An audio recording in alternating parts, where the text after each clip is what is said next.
미국 대선에 세계 각국의 시선도 집중이 되고 있습니다. 그러면 일본 도쿄를 연결해서 현재 상황을 어떻게 보고 있는지 특파원에게 좀 자세히 들어보도록 하겠습니다. 네, 도쿄 유성재 특파원, 네, 좀 전해주시죠. 네, 일본의 관심 어느 정도입니까? 네, 일본 주요 방송들도 오늘 오전부터 일제히 정규 방송을 중단하고 미국 대선 관련 특보를 전하고 있습니다. 개표가 진행되고 있지만 어느 쪽도 승리를 확신하지 못하는 상황이 계속되면서 미국 각 지역을 연결해 실시간 개표 정보를 전하는 등 큰 관심을 보이고 있습니다. 예, 지금 일본도 미국과 전통적인 동맹 관계인데요. 누가 이기느냐에 따라서 득실 계산도 분주할 것 같습니다. 네, 일본 정부는 미국 대선과 관련해서는 누가 당선되더라도 전통적인 미일 동맹 관계에는 큰 영향이 없을 거라면서 표정 관리를 해왔습니다. 그러나 이면에서는 후보별 당선 가능성을 저울질하면서 판세 분석에 집중했는데요. 상황에 따라 기존의 대미 정책 전략을 재조정해야 할 필요가 있기 때문입니다. 일단 가장 급한 현안은 주일 미군 주둔비, 즉 분담금 협상입니다.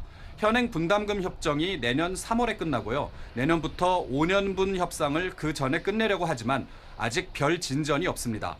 이미 트럼프 정부가 일본에 연간 분담금을 기존의 4배 올려달라고 요구했다는 보도가 나온 상황에서 미국의 대선 결과가 나와야 일본이 과연 미군 주둔에 얼마를 더 내야 할지, 그 과정에서 협상의 여지는 얼마나 될지 손익 계산이 가능합니다. 또 스가 총리 취임한 지 아직 2달이 채 되지 않았는데요. 아베 전 총리와 트럼프 대통령 사이의 친밀한 유대 관계를 미국의 차기 정권에서도 유지해야 하는 과제도 있습니다.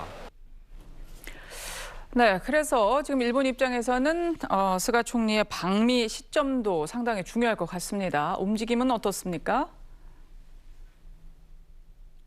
네, 스가 총리가 미국의 새 대통령과 만나는 첫 정상회담, 일본으로서는 굉장히 중요한 일입니다. 4년 전에 트럼프 대통령이 당선됐을 때 당시 아베 총리가 급히 뉴욕으로 가서 외국 정상으로는 처음으로 트럼프 당시 당선인을 만난 적은 있지만 스가 총리가 아베 전 총리를 따라할 가능성은 높지 않습니다. 당시에도 일본 총리가 현직 오바마 대통령을 두고 당선인을 만난 것에 외교 결례라는 비판이 있었고요. 대선 후에도 미국의 정치 상황이 유동적이라서 섣불리 스가 총리가 움직이는 건 부담이 크다는 겁니다.